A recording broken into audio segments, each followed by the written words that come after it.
Parvati, ready ஆயிட்டியா? நம்ம சீக்கிரமா கிளம்பணும், நேரமாகுதுல. நம்ம இங்கிருந்து ஒரு 20 மைல் தூரமாவது நடக்கணும் அப்படின்னு வீரையா தன்னோட பொண்டாட்டிக்கிட்ட சொல்லிக்கிட்டு இருந்தான். அப்ப அவன் பொண்டாட்டி ரூம்ல இருந்து கோவமா வெளியே வந்து, ஆமாங்க, நான் கோழி கூற நேரத்துல எந்திரிச்சு ரெடி ஆயிட்டேன். என் வாழ்க்கைக்கு நல்லது கெட்டதுன்னு ஏதாவது இருக்கா? இப்படி மொனவிக்கிட்டே ரெடி ஆனா. அப்போ வீரையா, ஏண்டி என்னடி ஆச்சு உனக்கு? காலையிலேயே எதேதோ பேசுற, என்னாச்சு? ஒன்னும் ஆவலங்க. ஆமாங்க, நீங்க மூட்டை மூட்டையா சம்பாதிக்கிறீங்க, நான் எனக்கு பிடிச்ச மாதிரியே நகை நட்டெல்லாம் வாங்கி போட்டுக்கிறேன். எந்த ஒரு நல்ல காரியத்துக்கு போகும்போதும் போட்டுக்கிறதுக்கு நல்ல பொருளுங்க நான் கவலைப்பட்டுக்கிட்டு உக்காந்துருக்கேன். இப்படி நக்கலா பேசினா பார்வதி. ஐயோ பார்வதி, எதுக்காக அப்படி நக்கலா பேசுற சொல்லு பாக்கலாம். நான் ஒரு சின்ன ஸ்கூல்ல வாதியாரா வேலை செய்யறேன், அவ்வளவுதான். நான் சம்பாதிக்கிற காசுக்கு உன்னை, பசங்களை, வீட்டு பொறுப்பை எல்லாமே நான் நல்லபடியா தானே பாத்துக்கிறேன். உனக்கு தெரியலையா? தெரியும் தெரியும், எனக்கு ஏன் தெரியாது? பக்கத்து வீட்டு சுப்பாராவ் அவரோட பொண்டாட்டிக்கு எவ்வளவு நகை நட்டு வாங்கி போட்டிருக்காருன்னு தெரியுமா? அந்த வெங்கடாச்சலம் அவரோட பொண்ணுக்கு எவ்வளவு நகை நட்டை வாங்கி வச்சிருக்காருன்னு தெரியும். நான் எதுவும் பேசக்கூடாதுன்னு பாத்துக்கிட்டு இருக்கேன், ஆனா நீ உன் வாய்க்கு வந்த மாதிரி பேசிக்கிட்டு இருக்க. சரி, நேரமாகுது, கிளம்பலாம் வா. இப்படி வீரையா பார்வதியை அவசரப்படுத்தின உடனே பார்வதிக்கு இனிமே என்ன செய்யறதுன்னு தெரியாம வீரையாவோட கிளம்பி வெளியே போனா. ரோட்ல ஒரு பக்கம் குதிரை வண்டி இருந்துச்சு, ஒரு பக்கம் மாட்டு வண்டி இருந்துச்சு. பார்வதி அதை பார்த்து, ஏங்க, நீங்க எனக்கு இந்த ஜென்மத்துல நகை நட்டை வாங்கி போட மாட்டீங்க, அட்லீஸ்ட் என்ன அந்த குதிரை வண்டியிலேயாவது கூட்டிட்டு போங்க. அப்படி பார்வதி கேட்ட உடனே வீரையா சரி அப்படின்னு, பார்வதி நீ இங்கே நில்லு அப்படின்னு வீரையா அந்த குதிரை வண்டிய பாக்குறதுக்காக போனா. ஏன்பா, பக்கத்து ஊரு சேஷாத்ரிபுரத்துக்கு போறதுக்கு எவ்வளவு வாங்குவீங்க அப்படின்னு கேட்ட உடனே குதிரை வண்டிக்கார, நான் உங்க கையில இருந்தெல்லாம் காசை வாங்க மாட்டேங்க, ஆனா என் குதிரை ஒரு 20 காசாவது வாங்கும் அப்படி சொன்ன உடனே வீரையா, என்னது 20 காசா? அந்த மாட்டு வண்டிக்காரன் வெறும் 5 காசு தானே வாங்குறாரு. அட என்னங்க, குதிரை வண்டிக்கும் மாட்டு வண்டிக்கும் வித்தியாசம் தெரியலையா? சரி சரி, அந்த மாட்டு வண்டியிலேயே போங்க. இப்படி அந்த குதிரை வண்டிக்காரன் பேசின உடனே என்ன பேசுறதுன்னு தெரியாம வீரையா தன்னோட பொண்டாட்டி பார்வதி கிட்ட வந்து, அந்த குதிரை வண்டிக்காரன் அவன் ஒருத்தனே குதிரையை வச்சிருக்கிற மாதிரி ரொம்ப திமிரா பேசுறான், வா மாட்டு வண்டியில போயிட்டு வரலாம் பார்வதி, வா. இப்படி வீரையா பார்வதிக்கு பிடிக்கலனாலும் பார்வதிய ஒரு மாட்டு வண்டியில கூட்டிட்டு போனா. ஆனா பார்வதி அந்த பிரயாணம் பண்ணும்போது வீரைய கிட்ட ஒரு வார்த்தை கூட பேசாம கோவமா உக்காந்துருந்தா. இப்படி கொஞ்ச நேரத்திலேயே அவங்க 2 பேரும் சேஷாத்ரிபுரம் கிராமத்துக்கு போனாங்க. மாட்டு வண்டிக்காரனுக்கு காசு கொடுத்து சொந்தக்காரங்க வீட்டுக்கு போனாங்க. அங்க நடந்த நல்ல காரியத்துக்கு நிறைய பேரு வந்தாங்க. அங்க வந்திருக்கிற எல்லா பணக்கார பொம்பளைங்க மேலதான் பார்வதியோட பார்வையே இருந்துச்சு.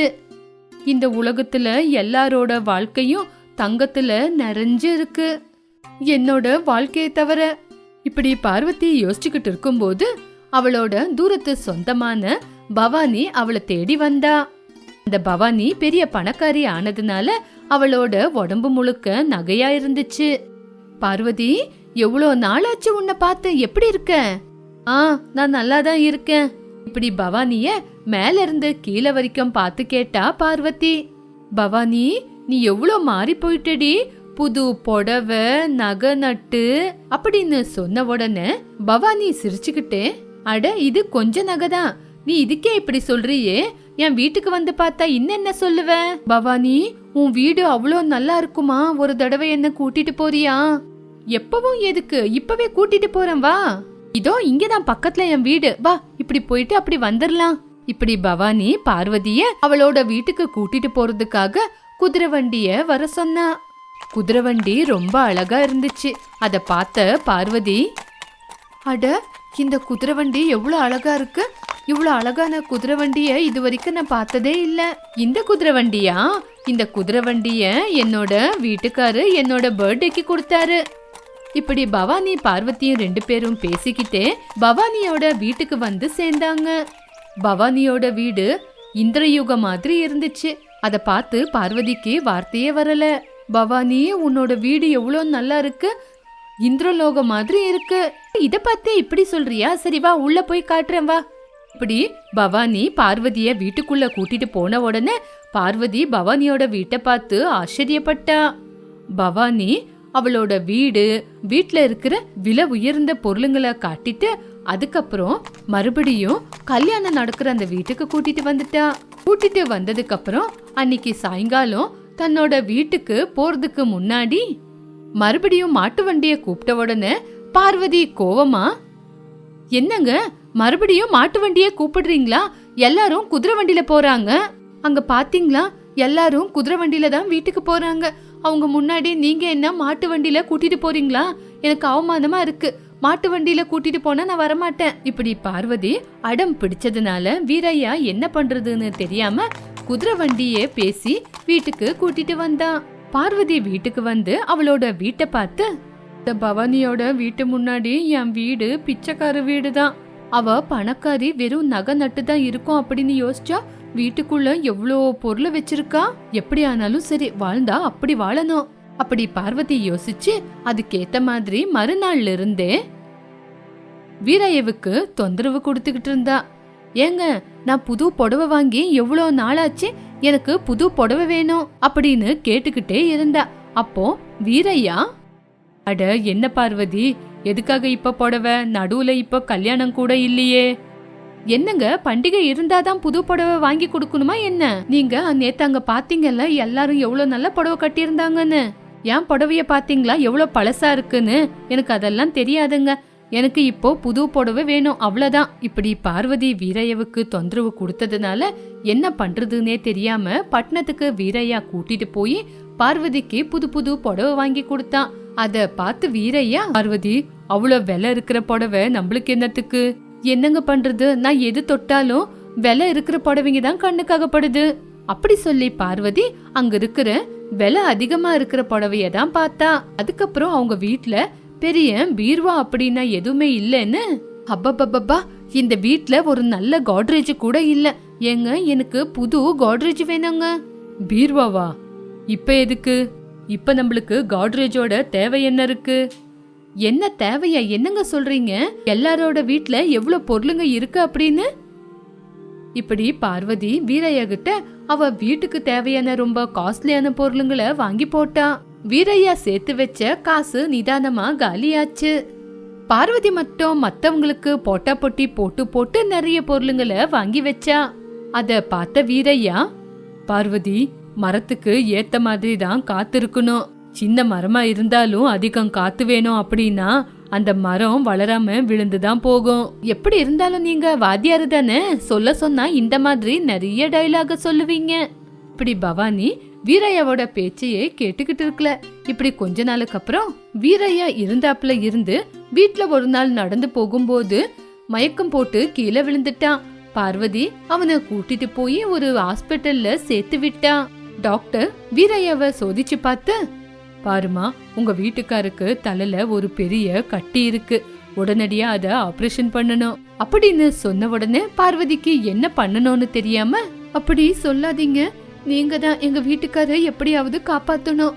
அப்போ அந்த கட்டிய ரிமூவ் பண்றதுக்கு கம்மினா ஒரு 1 லட்ச ரூபாய் காசாவது செலவாகும் அப்படின்னு சொன்ன உடனே பார்வதி அவங்களோட பேச்ச கேட்டு, என்னது லட்சமா?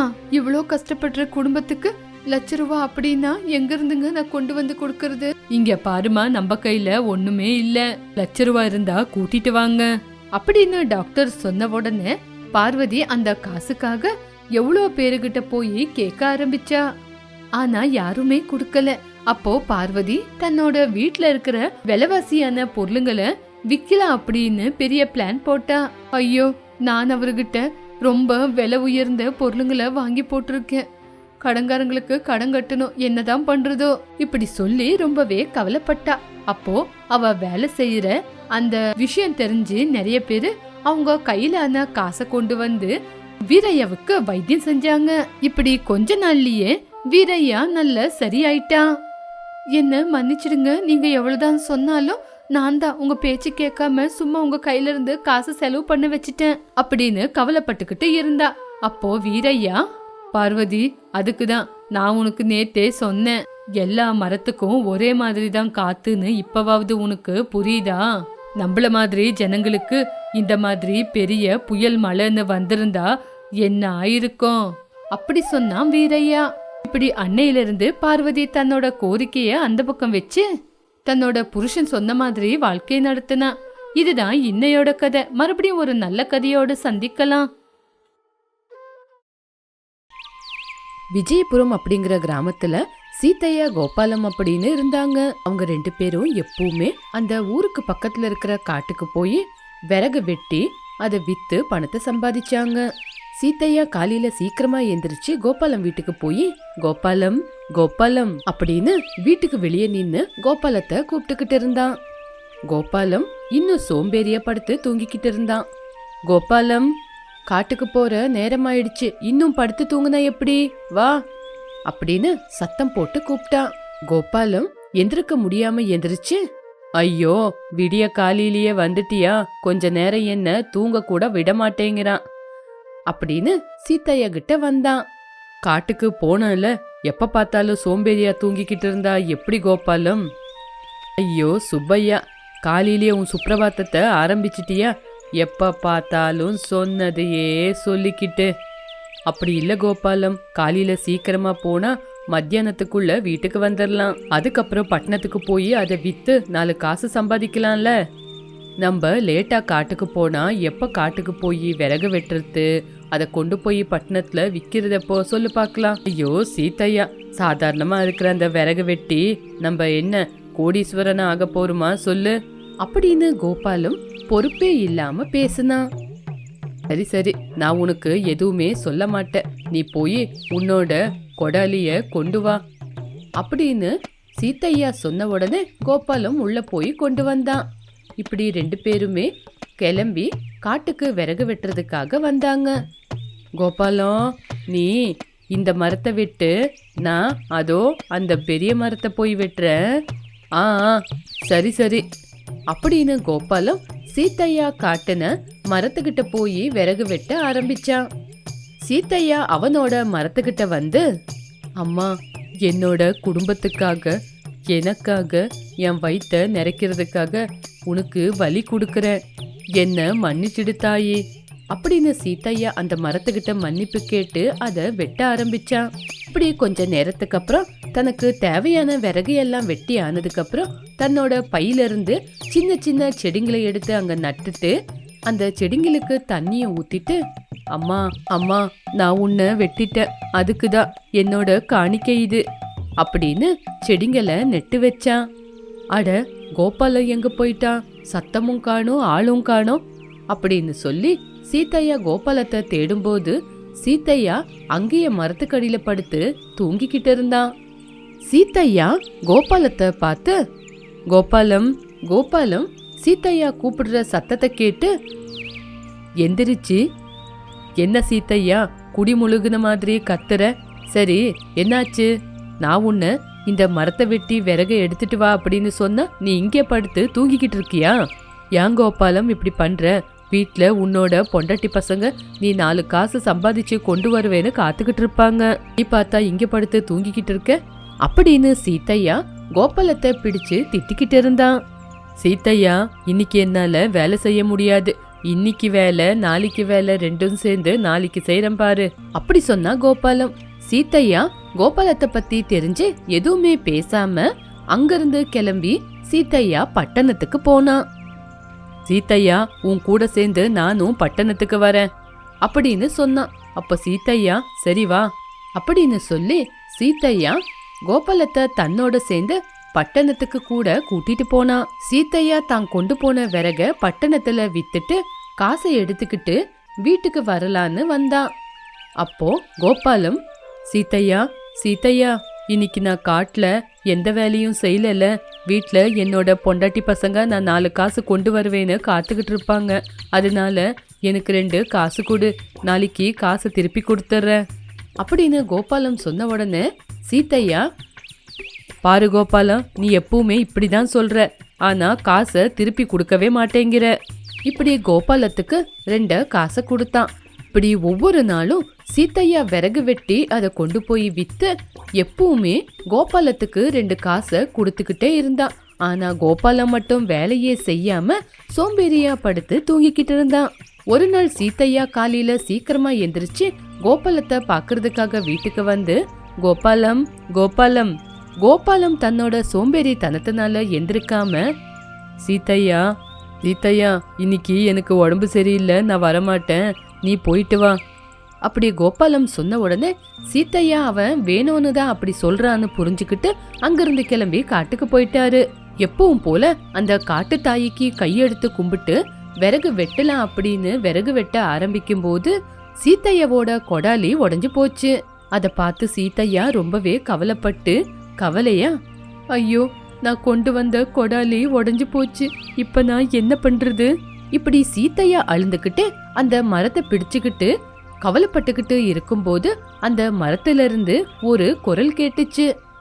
இங்க பாருப்பா சீத்தையா, கவலைப்படாத, நீ ஒவ்வொரு நாளும் காட்டுக்கு வந்து கஷ்டப்பட்டு விறகு வெட்டி நீ வெட்டின மரத்துக்காக மறுபடியும் செடிகளை நடுறத நான் பார்த்திருக்கேன். இவ்வளோ பார்த்தாலும் எனக்கு கஷ்டம் கொடுக்கறியா? சீத்தையா, உன்னோட கஷ்டத்தை பார்த்து நான் உனக்கு ஒரு வரத்தை கொடுக்கலான்னு பாக்குறேன் அப்படின்னு சொன்ன உடனே அந்த மரத்துல இருந்து ஒரு கிளை கீழே விழுந்து அந்த கிளை தங்க கொடாலியா மாறி போச்சு. அத பார்த்த சீத்தையா ரொம்ப சந்தோஷப்பட்டாரு. இதோ இந்த கொடாலியால நீ ஒரு மரத்தை வெட்டுனா போதும், அந்த மரம் நிறைய விறகுங்களா உனக்கு மாறி போயிடும். அத டவுன்ல கொண்டு போய் வித்து நீ காசை சம்பாதிச்சுக்கோ அப்படின்னு அந்த மரம் சொன்ன உடனே சீத்தையா சந்தோஷப்பட்டுக்கிட்டு அந்த கொடாலியை எடுத்துக்கிட்டு அங்கிருந்து கிளம்பி வீட்டுக்கு போனான். மறுநாள் கோபாலம் அதுக்கப்புறம் சீத்தையா 2 பேரும் காட்டுக்கு போனாங்க. கோபாலம் சீத்தையா கையில இருக்கிற தங்க கொடாலிய பார்த்து, சீத்தையா உனக்கு எப்படி கிடைச்சிச்சு இந்த தங்க கொடாலி அப்படி கேட்ட உடனே சீத்தையா நடந்த விஷயத்த பத்தி சொன்னான். அப்ப கோபாலம் அந்த மரத்துக்கிட்ட போய், அம்மா நான் கூட சீத்தையா மாதிரியே விறகு வித்துதான் சம்பாதிக்கணும், அவனுக்கு மட்டும் தங்க கொடாலிய கொடுத்து எனக்கு எதுக்காகமா கொடுக்கல? இப்படி கோபாலம் அந்த மரத்தை பிடிச்சுக்கிட்டு அழுந்துகிட்டு இருந்தான். அப்ப அந்த மரம் கவலைப்பட்டு கோபாலத்துக்கும் ஒரு தங்க கொடாலிய பரிசா கொடுத்துச்சு. அத பார்த்த கோபாலம் ரொம்பவே சந்தோஷப்பட்டான். மறுநாள் சீத்தையா கோபாலத்துக்கிட்ட வந்து விறகு வெட்ட கூப்பிட்டாரு. கோபாலம் வா, காட்டுக்கு போய் விறகு வெட்டி கொண்டு வரலாம் அப்படின்னு கூப்பிட்டாரு. ஏ சீத்தையா, நீ என்ன பைத்தியக்காரனா? உன் கையில ஒரு தங்க கொடாலிய வச்சுக்கிட்டு மறுபடியும் விறகு வெட்ட காட்டுக்கு போறியா?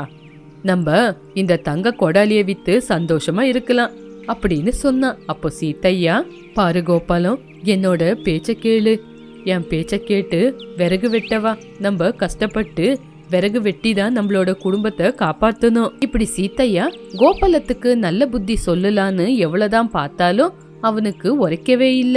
அப்போ சீத்தையா தனியாவே காட்டுக்கு போய் அங்க விறகு வெட்டி அந்த விறகுங்களை எல்லாமே ஜோடிச்சு டவுனுக்கு கொண்டு போய் விக்கலான்னு பாத்துக்கிட்டு இருந்தான். ஆனா கோபாலம் மட்டும் அவங்கிட்ட இருந்த தங்க கொடாலியோட கொஞ்சம் பாகத்தை கொண்டு போய் தங்க கடலை விக்கலான்னு போனான். இங்க பாரியா, இந்த தங்கத்துக்கு எவ்வளவு பணம் கிடைக்கும்னு பார்த்துட்டு எனக்கு காசு கொடு அப்படின்னு சொன்ன உடனே கடைக்காரன் காசு கொடுத்தான். இப்படியே சில நாள் ஆச்சு. இப்படியே கொஞ்சம் கொஞ்சமா தங்கத்தை கொண்டு போய் வித்து வித்து கோபாலம் காசை சம்பாதிச்சான். ஆனா சீத்தையா மட்டும் காட்டுக்கு போய் விறகு வெட்டி விறகு வெட்டின இடத்துல மறுபடியும் ஒரு செடியை நட்டு வந்துகிட்டு இருந்தான். இப்படியே நாட்கள் போச்சு. ஆனா சீத்தையா மட்டும் தங்கத்தை வித்து வித்து எந்த கஷ்டமும் படாத சோம்பேறியா படுத்து தூங்கி அவங்கிட்ட இருந்த எல்லா தங்கத்தையும் வித்து சாப்பிட்டுட்டான். ஆனா சீத்தையா மட்டும் கஷ்டப்பட்டு காட்டுக்கு போய் விறகு வெட்டி அதை கொண்டு போய் வித்து காசை சம்பாதிச்சு பெரிய வீடு கட்டுனா. அத பார்த்து வைத்தறிச்சல்ல, சீத்தையா நீ என்ன விறகு வெட்ட கூப்பிட்டா நான் வரவே இல்ல, என்கிட்ட இருந்த தங்க கொடாலிய கொண்டு போய் வித்து வித்து நான் காட்டுக்கு வராம பணத்தை சம்பாதிச்சேன். ஆனா நீ மட்டும் உன்னோட வேலைய நம்பி வாழ ஆரம்பிச்ச. நீ செஞ்ச வேலைக்கு உனக்கு ஏத்த மாதிரி பிரதிபலன் கிடைச்சது. இப்படி கோபாலம் அவனோட சோம்பேறித்தனத்தை நினைச்சு கவலைப்பட்டான். இதுதான் இன்னையோட கதை. மறுபடியும் ஒரு நல்ல கதையோட சந்திக்கலாம்.